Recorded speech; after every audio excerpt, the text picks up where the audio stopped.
All right, y'all. Ain't no half step on Marcus J is live. We in the building. We ready to get into another live show. We have a legend that surpasses a legend. We're going to lead off with that.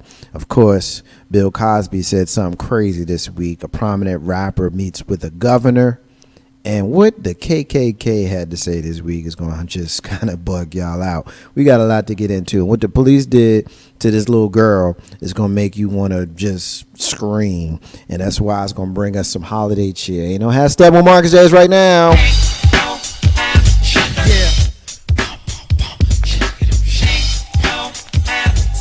It's about that time. It's about that time to get.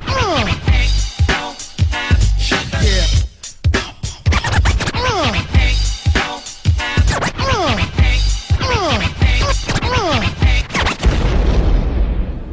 Button your lip, open your ears, strap on your thinking cap. Socially conscious talk that's entertaining with a dash of humor and the top sports stories of the week. It's time for Ain't No Half Steppin' with Marcus J.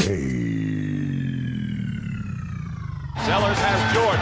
Jordan with 2 seconds to go. Puts it up and scores at the buzzer. Michael Jordan has won it for Chicago. Manning lobs it. Burris alone. Touchdown, New York. Down goes Frazier. Down goes Frazier. Down goes Frazier. He hits one deep to right center. That ball is out of here. The Yankees win the pennant.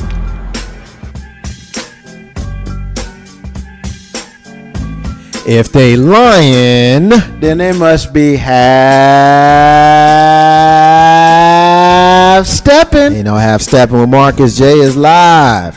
We're back here in the building and we ready to have a great show. Call us up. Be down with us tonight at 804-402-2893 to be down with the flagship show right here on Legacy Internet Radio. We appreciate everybody that's listening to us tonight. Thank you to everybody that's listening to us live on TuneIn on your smartphone, tablet, computer, or other Wi-Fi enabled device. We appreciate that. Thank you to everybody that's listening to us right now in our replays on YouTube.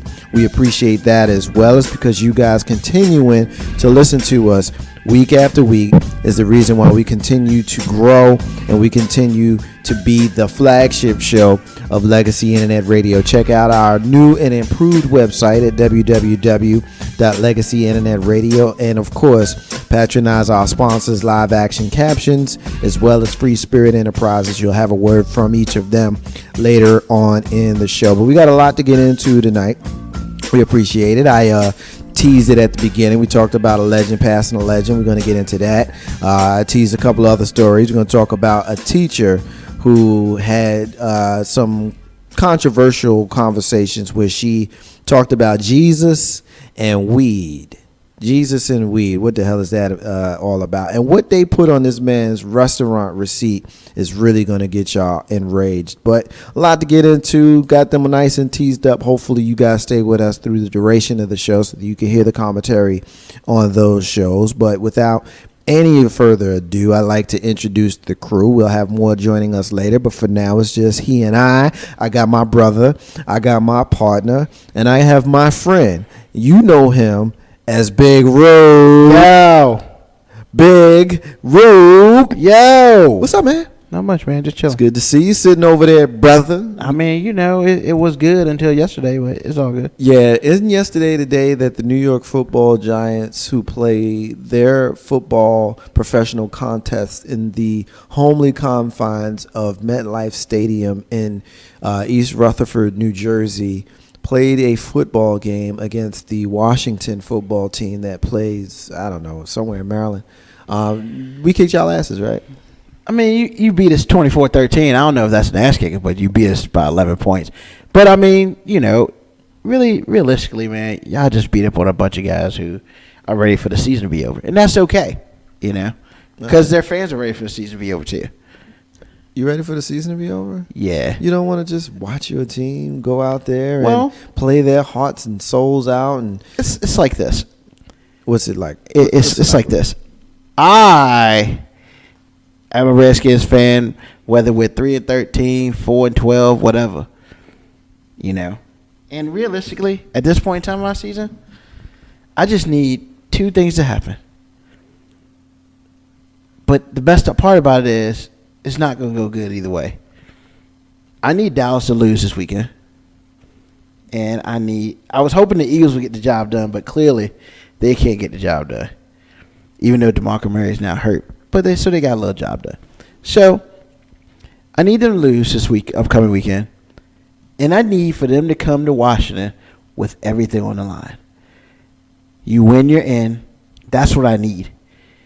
And I need the Eagles to go ahead and lose this weekend. And they need to win their game on the last week of the season.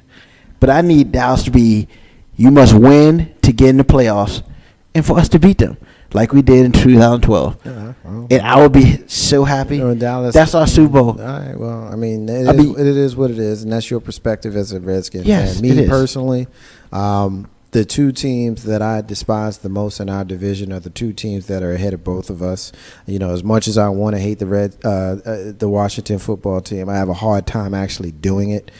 But I do hate Dallas. I have no problem doing that, and I can't stand Philly because they are a fan base that are so delusional, and every year they're so great, and then they've literally like the whole argument. Oh, we got 5 rings. Y'all can say y'all got 3.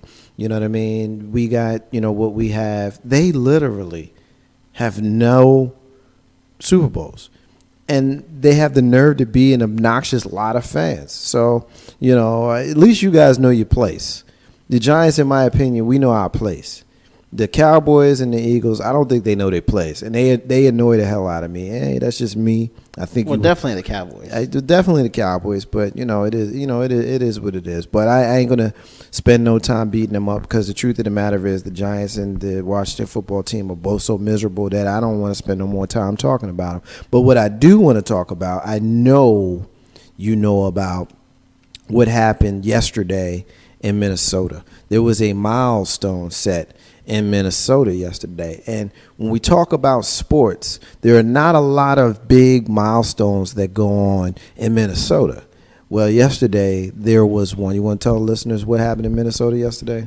Basically, my boy Kobe Bryant did something that a lot of people didn't think he was ever going to do, and yada, yada, yada. But he basically is now 3rd in the league historically in scoring. He jumped over Michael Jordan on Sunday night, and I was very happy with that. And now, basically all those Michael Jordan lovers are still going to say, well, Michael Jordan did it in less time. It doesn't matter. He's number 4. And I don't care how long you played or whatever. He's number 4. Kobe's number 3. Just, it's okay. Let it go. He entered the game last night. He needed 9 points to pass Jordan, who had 32,292 points over 15 seasons. Kobe Bryant passed Michael Jordan by making both his free throws after he was fouled by Timberwolves rookie Zach LaVine on a drive with 5 minutes and 24 seconds left before halftime. And Kobe's used to being booed, but he got a pretty good pop last night in Minnesota. Kobe, of course, finished the game with 26 points. The Lakers won their 3rd straight. The 19-year veteran, and that's just crazy as hell to think that Kobe Bryant's been in the league for 19 years, but he has. Yeah. 19-year veteran trails 2 people, only Kareem Abdul-Jabbar with 38,387 and Karl Malone at 36,928 are ahead of Kobe. So let's talk about legacy here. A lot of people like to compare Michael and Kobe, and that's a fair, in my opinion, comparison, particularly people our age in their early 40s who had the pleasure of watching both of their careers in its entirety. Who's a better player if you were starting a team with both of them in their prime? And I know this is a nonsensical question. It doesn't matter. You'll never be able to see it, but it's fun. We'll have some fun for a minute. If you were starting a team and you only had to choose Kobe or Michael, you had no other options, you had to pick one, which one of the two would you pick and why? Kobe. The reason why I would pick Kobe is because his range is better. Kobe came out being able to at least hit the 3 a little bit, whereas Jordan had to learn to hit the three, and Jordan did a lot more driving into the paint and stuff like that at the beginning of his career. But Jordan really didn't learn how to do have a consistent jump shot until like the second time he was hurt. So maybe 5 years into the league, he did a lot of dunking. He did a lot of layups and stuff like that. Isn't that what Kobe did though? Let's not do that. Well, no, but Kobe came in the NBA with a jumper. I'm not saying that Jordan's jumper was horrible, but if you compare his jumper with Kobe's jumper was a little better at the time because the game was different. Back when Jordan in his prime, it was easier for him to go into the paint and stuff like that because he was quicker than most people, even the big man. He was just so much quicker than them. And dunking had really just started to become an art form. So, I dunked on your face. I mean, stuff like that became more prevalent. But after he broke his leg the first time, the ankle, you're right, ankle in 1986. Yeah, then he really started working on his jump shot because, I'm sorry, I don't care who you are, you get a broken ankle, you're gonna go in the paint, but you're not gonna want to go in the paint as much as you did before. So he started having a jump shot then, whereas Kobe's third, fourth year, he was kind of getting his three range going. So of course, all the Jordan purists would be like, "Oh, we'll start with Jordan. He's the greatest player ever." Well, he was good his first couple of years, but he didn't become the greatest player until the 90s. And whereas Kobe, he came in a good player. He did his rookie stuff like he's supposed to, and then he became a great player throughout the early part of his career. So that's just my opinion. I know I'm getting hated on, and that's okay because I don't care about them. No, I can dig it. I mean, I'll be honest with you. I mean, I asked this question kind of tongue-in-cheek because there really is no wrong answer here. You cannot go wrong with either of them. I mean, there are certain things that I think if you were going to put in one of the guys' buckets, unfortunately they would go in Jordan's bucket. He never lost the final. I think that Jordan, in my opinion, was a better defender than what Kobe was. I think every single year Michael's jump shot did get better. I think it's debatable the greatness, for lack of a better term, of what Kobe's jumper was when he came in. And let's not forget that Kobe wasn't even a starter until the second season consistently. But he did make the All-Star game as an off-the-bench rookie at 18 years old, which I still haven't figured that one out. But, honestly, the question that I asked you, I can't even answer myself. Like, I think I would literally flip a coin and then just take whichever one of them the coin gave me, because I really don't think that they are the same size. They pretty much have the exact same body. They both have the kind of killer instinct that I'm sure alienates teammates, but the teammates know that they're so great that you got to learn to live with them if you want to win. And I don't think you can go wrong with them. I think if I really did have to choose, if I was pressed with giving a name, I would go with Michael Jordan, the ball player, simply because I just remember, watching more of Jordan's games. I think as great as Kobe is, I think a lot of us on the East Coast may not be able to appreciate a lot of his greatness because most of his, walk off the court moments were 1 a.m. Eastern Standard Time. So a lot of it, you might see, the replay the next day and something like that. But to really sit down and watch the game from the first buzzer until the last buzzer, I think you have more of that with Michael Jordan. So it's difficult for me, but I'd be honest with you, you really can't go wrong, with either of them. I think Kobe can give you more with regards to longevity, but that's choice. Michael didn't play long because he didn't want to play long. Mm-hmm. He retired to play baseball. He just seemed to not have,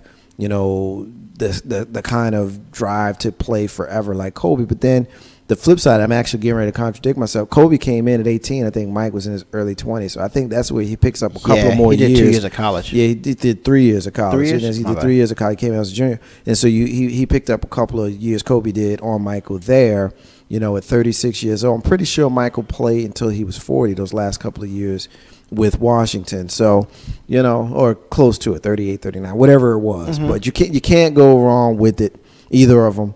As a basketball fan, I just thought that it was really cool, especially with the injury trouble that Kobe has had the last couple of years. You probably should have had this milestone 2 years ago, at least a year ago.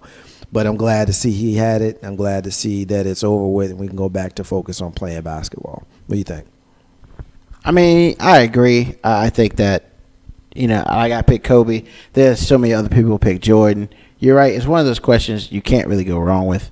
To me, it's just they're different times, and I feel like if Jordan had never quit and went and played baseball, I think he would probably have more titles. He would have, not only would he have more titles, he might have more points than Kareem did, because you're only talking about another 6,000 points.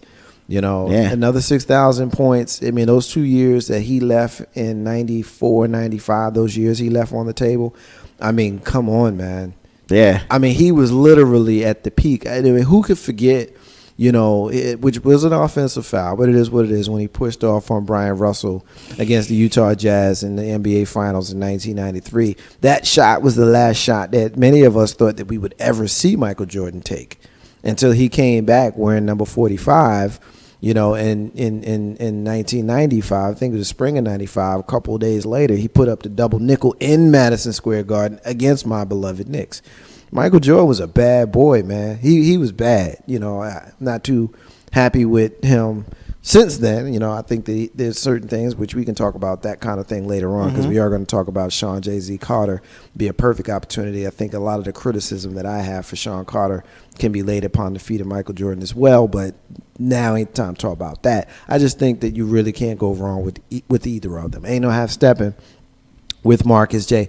Want to talk a little bit about this odd story that I saw on thegrio.com, and I don't know how the hell this happened. I guess when I read the story, Ruben, you and I could flesh it out. If you're listening to us or you hear us in social media and you want to be a part of the discussion, call us up at 804-402-2893. Thank you to folks listening to us live on TuneIn and the folks that are listening to the replays right now on YouTube. This one is about a Nike employee who stole millions of dollars worth of LeBron sneakers. In September, LeBron introduced the new LeBron 12 shoe at the Nike World headquarters. He bragged about their, quote, speed, power, and precision. And apparently an employee at a Nike facility in Memphis, Tennessee, took those claims so seriously he decided to stage a bold, albeit ill-fated heist. According to the Cleveland Scene, Nike employee Charles Jennings stole a trailer of about 7,500 pairs of the shoes at $200 to $250 a pair. That's about $1 million worth of sneakers. Because Memphis is a distribution hub for both Nike and FedEx, a cargo task of FBI agents, U.S. Marshals, city and county police officers work around the clock solving crimes just like this one. Jennings was quickly apprehended because he used his own ID to leave the Nike facility with a truck of sneakers, which he apparently intended to sell. Out of 7,500 pairs reported stolen, the Memphis cargo task located 6,800, which means there are 700 pairs in location. Chances are they will most likely end up someplace like eBay or Amazon or what have you. So Charles Jennings, he stole 7,500 pairs of sneakers and use his own ID to get out of the facility, Ruben. Do you have any phrases that you can think of that remind you of how you feel about this guy? Am I overreaching? I mean, help me out, man. Because as I read the story, I mean, I don't even know what to say. Normally, I would agree with that. However, I can't say that because this is something that's been perpetrated by the society that we live in. Really? Let me get this straight here. So, I can go to Foot Locker and buy a pair of shoes for $200 freaking dollars. Why in God's green earth would I put $200 pairs of shoes on my feet when you can get some $50 pair of shoes on your feet that work just fine? And 50 may be a little high for some people. My situation is the only reason why these shoes got stolen is because one, they were LeBron's, and two, they were $200 to $250. That's what they sell them for. if they were sold for $50 a piece, do you think he would have stole 7,500 sneakers? Of course not. I mean, I'm not sure I understand the point. But are these things made of like African leather or something, or are they just a regular leather that's on the shoes that we wearing right now? My point is, yes, he's an idiot. He's an idiot not just for stealing it, for using his ID to get out. Now let's. I'm not trying to protect this dude. Let me be clear. This dude's an idiot. This dude's a stone cold idiot. You know. However, the problem is that some people pay a whole bunch of money for shoes that's made out of the same leather that your $50 shoes cost. Or, as everybody joked back in the day, the Starburys that were like $25. Yeah. It's the same leather. And, hey, let's make it even worse. They're yellow. Because God knows I need to have my shoes glow at nighttime. You know, I want everybody to know I have these on, so it's going to be the most radical color ever. I have a friend who's a shoe collector, and we had a conversation a while back, and he was like, "Yo, man, blah blah, blah, I can sell these shoes." Like, really? You just sell shoes? I mean, what do you shoe company incorporated? I mean, well, it's selling for $5,000. $5 what? You sell a pair of shoes for $500 because they're rare. What, rare getting put on somebody's foot? I mean, I don't understand. But this is what society has done. A dude took a great job that he had And flushed it. for $1 million of shoes. Let's be real, man. $1 million. These shoes aren't worth $1 million. Of course they're not. They're probably worth like I would say $7,000 because He ain't gonna sell them for $200. nah, he can sell for more than that. Nah. You're crazy. No, really, he would. Especially if they're not out yet. Nah. That's even now they caught this dude. They can't put these shoes out. They're not going to. Why they're not going to? Because 700 of them are gone. They're not. And now those 700 that in the world, those are the rare shoes on the planet. And somebody's going to pay too much. They're going to try to pay too much. And what's going to happen is, if they're smart, the cops will get them. Because you can do that on eBay. Because people are stupid. But realistically, man, the fact that shoes are $200 is the reason why this dude did this. Because he thought he could make quick money. But, I guess the thing about it is, if you're going to steal something, it doesn't have to be shoes. It could be aquarium tanks. If you're going to steal something, get a fake ID, dog. Get somebody else's name on that shit. I mean, hey, all you got to do is, yo, what's your coworker name? The dude you don't like? You get a fake ID with his name and your picture on it. I guess we can agree to disagree. I think that when the sneaker costs $200 in the store and you acquired them for literally nothing, you don't have. I mean, if there's some folks out there that you can get to pay you $200, then of course, yeah. But if you get that savvy negotiator that says, "Man, I know these are hot. I ain't giving you $200. I give you $100." He's gonna sell them for $100 because he didn't pay nothing for them. Yeah, but there are people who get lines. Yo, shoes are like the damn iPhone coming out now. They get in lines in front of Foot Locker for nights. And then somebody goes to buy it, and then somebody jacks you for your shoe. Well, let's talk about that, though, Ruben. Really? Jack you for your shoes, dog? This ain't prison? No, I got you.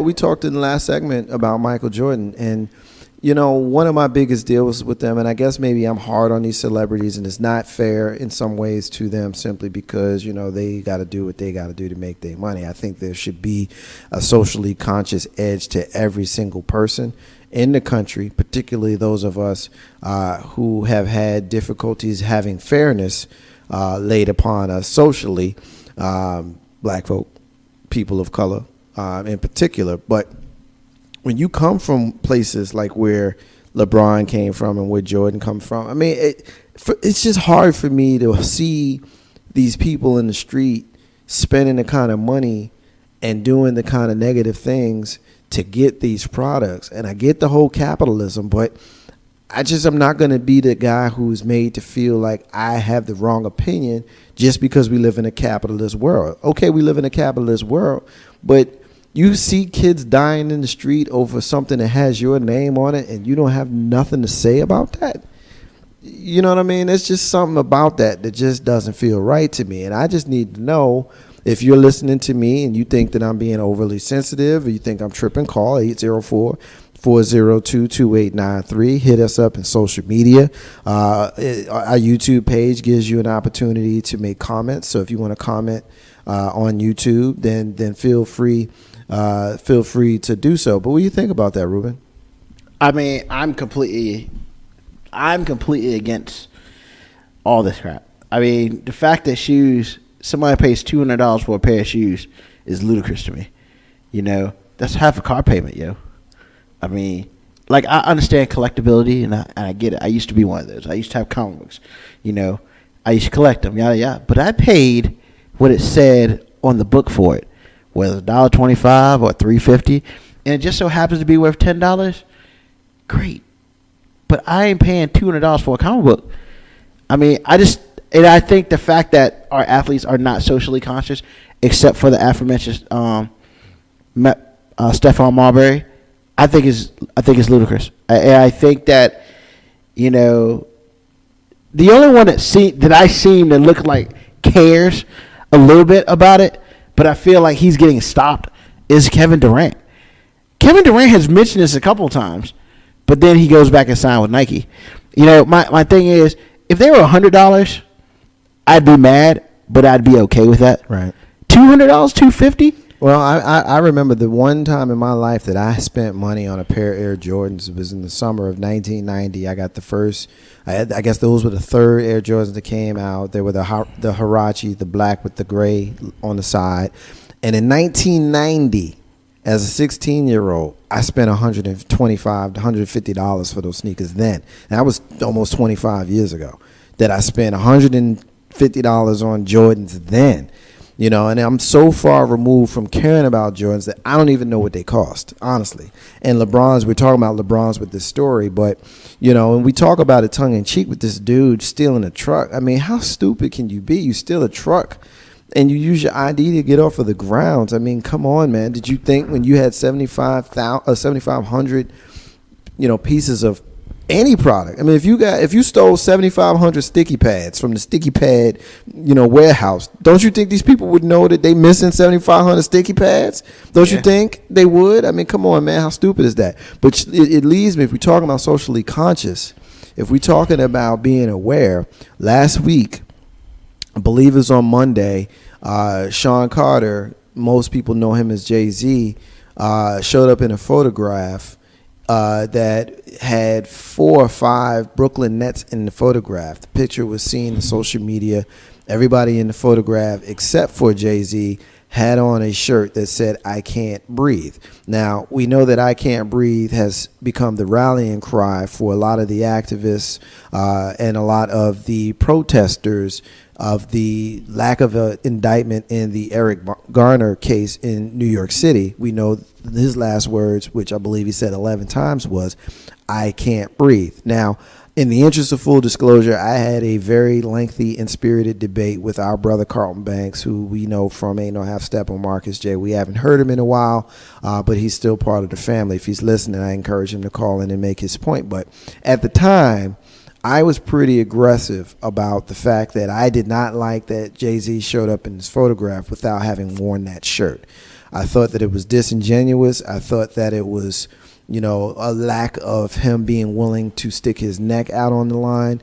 And part of what Carlton's point was, I was being too hard on him. The fact that he was in the photo shows his social consciousness. And he said, well, maybe he didn't have access to the shirt. Well, there has since been media reports that not only did he have access to the shirts, but he himself, Jay-Z, Sean Carter, provided said shirts. And so there's another story that I'm going to get to about Jay-Z that is going to contradict what my original opinion of him is about social consciousness, because he has, in fact, shown it as recently as this week. I'll come to that in a minute. I want to know what you think about him not wearing a shirt in that picture when he had access to shirts. What do you think about that? We do know that the Prince and the Princess of England was in the building, which I still can't figure out why Americans give a damn about the freaking British royals. People actually think their blood is blue. No, you cut their ass, they're going to bleed red just like you and me, but that's something else. But there's some that speculate that he didn't want to embarrass America by participating in that sort of thing, especially when they were protesting right outside of the Barclays during that exact same time. And so I know there's a lot that I just set up for you there, Ruben. What do you think, man? I don't know if I necessarily have an issue with him not wearing the shirt. I don't really know. I really haven't completely thought about it. I remember seeing it, and I did notice he didn't have the shirt on. I guess it's hard for me to disagree with Jay-Z, yet still not agree. Do I think he should have worn the shirt? It would have been cool.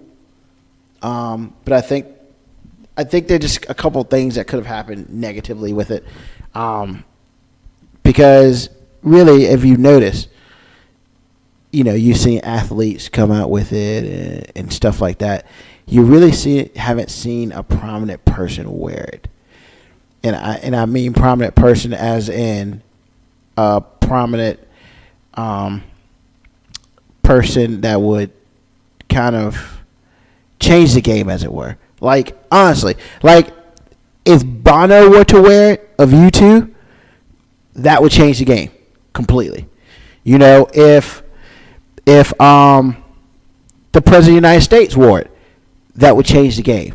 I think the situation is he is on an echelon that I'm not trying to say is above basketball players, but really it is.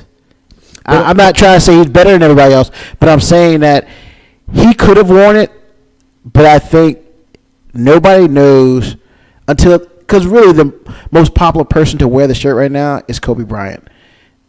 And in that world, he's nothing.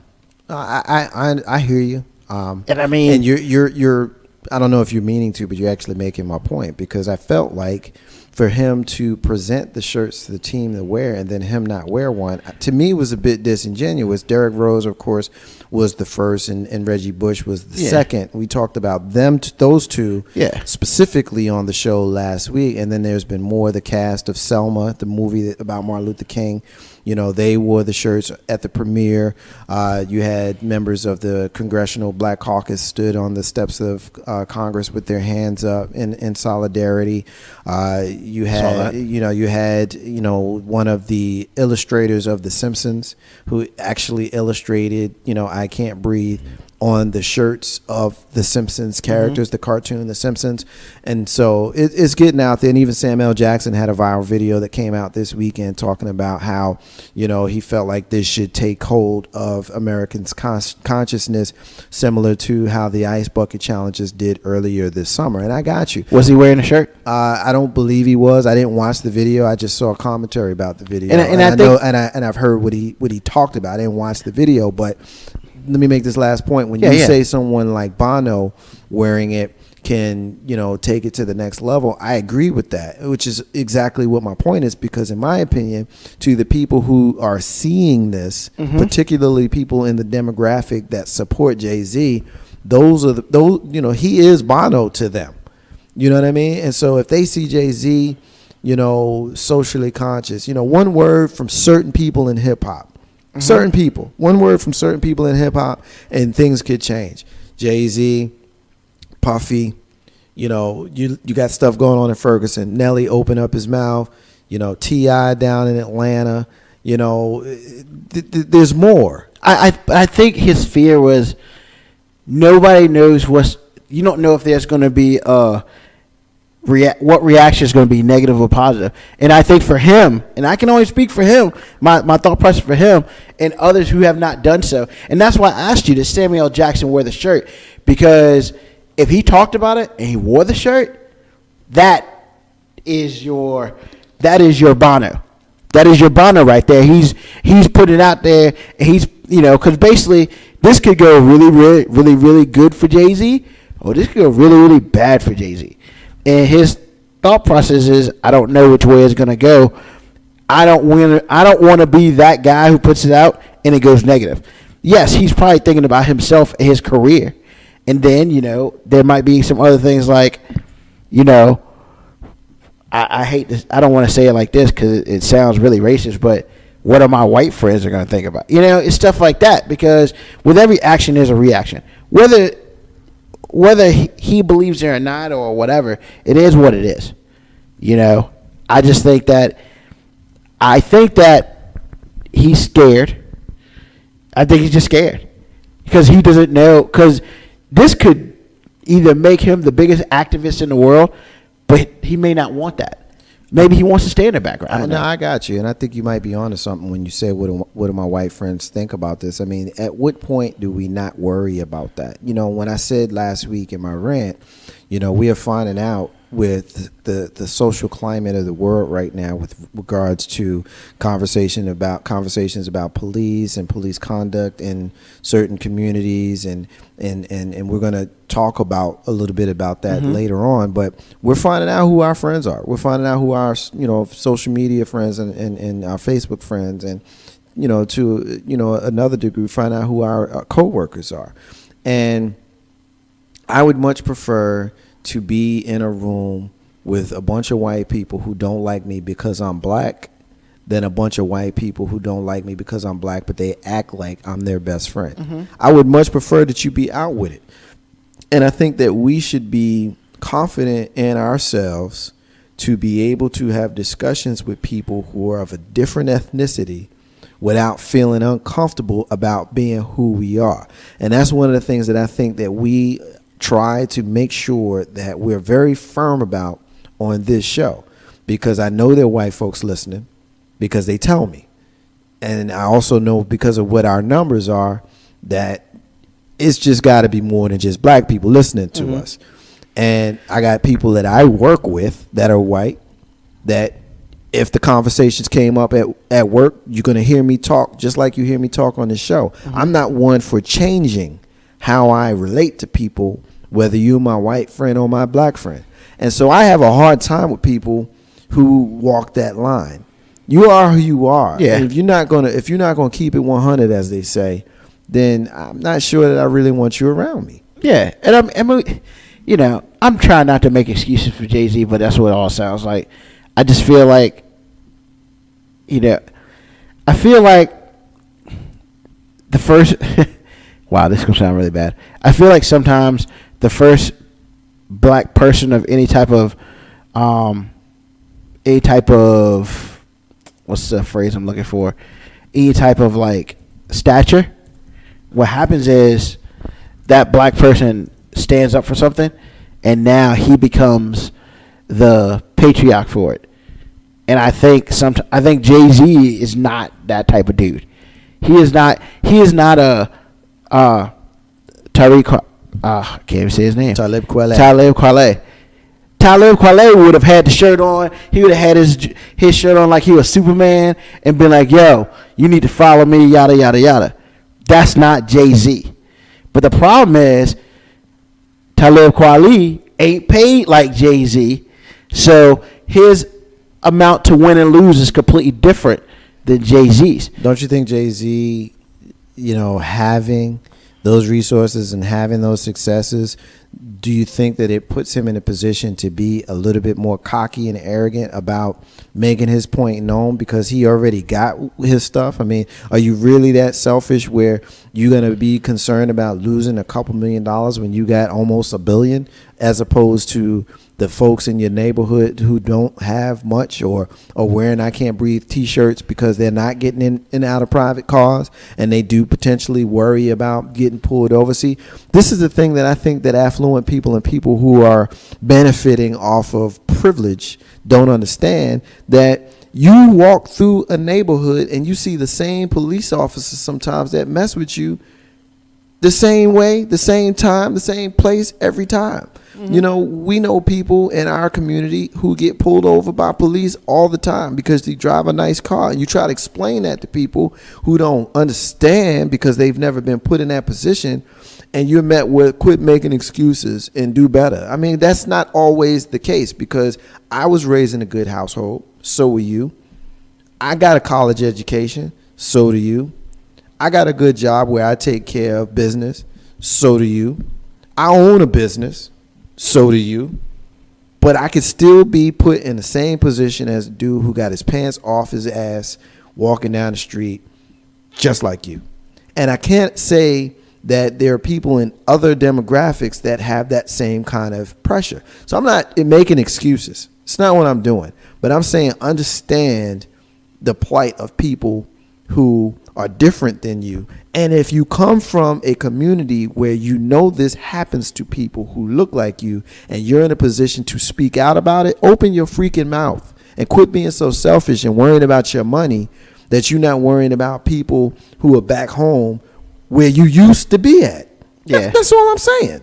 Yeah, and I understand that. And it's funny, it reminded me of a Chris Rock joke when basically he made a joke about being rich and being wealthy. And, you know, like he said, for instance, Oprah Winfrey is rich. Bill Gates is wealthy. And the funny part about it was like he said if Bill Gates woke up with Oprah money, he'd probably kill himself. And it's the interesting part about that is that Bill Gates is a billionaire and he's white and all this stuff. You don't hear a lot of Bill Gates. You don't hear his face anywhere. You hear his charity. You hear about Microsoft, which he doesn't own anymore, which is even more interesting. But you hear about Oprah, and, you know, realistically, except for when her show is on and she has her network, how much now do you really hear about Oprah? You really don't. You know, and it's like you think, you know, we sit here and we're bashing Jay-Z, but really, hey, Oprah, what's your opinion on this? I mean, nobody's heard from the top of the food chain, the top of the black food chain, and we're getting mad at Jay-Z. I can't really roll with that 100%. I can roll with you 75%. Well, I don't think that it. I think, and I'm not saying get mad. No, I understand what you're saying, and what you're saying is accurate. And I think that when we put it on the shoulders of Jay-Z, it's not specifically about him as an individual. It's more about him as the composite, because he's the name that's on the tip of my tongue, and so he's the guy that keeps getting picked on by me. But absolutely, my theory or my opinion about all of this absolutely 100% extends to people other than him, like your Oprah Winfrey's, like your Denzel Washingtons, like your Tyler Perry's, you know, these people who we know are in prominent positions, your Shonda Rhimes. Well, you had Shonda Rhimes. These people who are in prominent positions, who have a voice, who we come out in droves to support. They ain't saying nothing. I'll be honest with you, man. I listen to all kinds of radio and news and television news, and I read the newspaper and I read online. I'll be honest with you. If one of them would have said something, I would have heard about it. Yeah, I think I would. They ain't saying that about Ferguson. I think I would have heard about it. The president of the United States, who's a president of color, but I'll be honest with you, the way this news got to the mainstream, I have a hard time believing that any president, regardless of his demographic, would have remained silent, because he would have been asked, or she would have been asked the question and would have had to say something based on that. So you want to call him a race baiter because he offered his opinion? I mean, it's just crazy to me the way we are in this world. And I think that the adversarial mentality that we have is part of the problem. It's always got to be us against them. It's always got to be that kind of dynamic. I think if we acknowledge and show empathy, we acknowledge certain things and show empathy for those affected, I think it'll go a long way towards getting some sort of peace amongst everybody, because the police have a very difficult job. And anybody who walks around thinking that all police are bad, then you're a crazy person. Yeah. But at the same time, because if something went down at your crib, you're going to call the cops. You just are. Yeah, you don't have a choice. You're going to just call the cops. But, if you're in a different demographic from me, and you have a hard time understanding why I have a natural distrust for police, but you don't like black people, what's the freaking difference? I mean, really, what's the difference? If I have to be fair-minded and assume, and we hate that word, but I got to be fair-minded and assume that police are good until proven not good, I need you to do the same thing for people of color. or people who are outside of your own little demographic. And that goes for black folk who hate on black folk just as much as anybody else. Oh, yeah, definitely. You know, that's what pisses me off. Ain't no how Steppin Marcus J.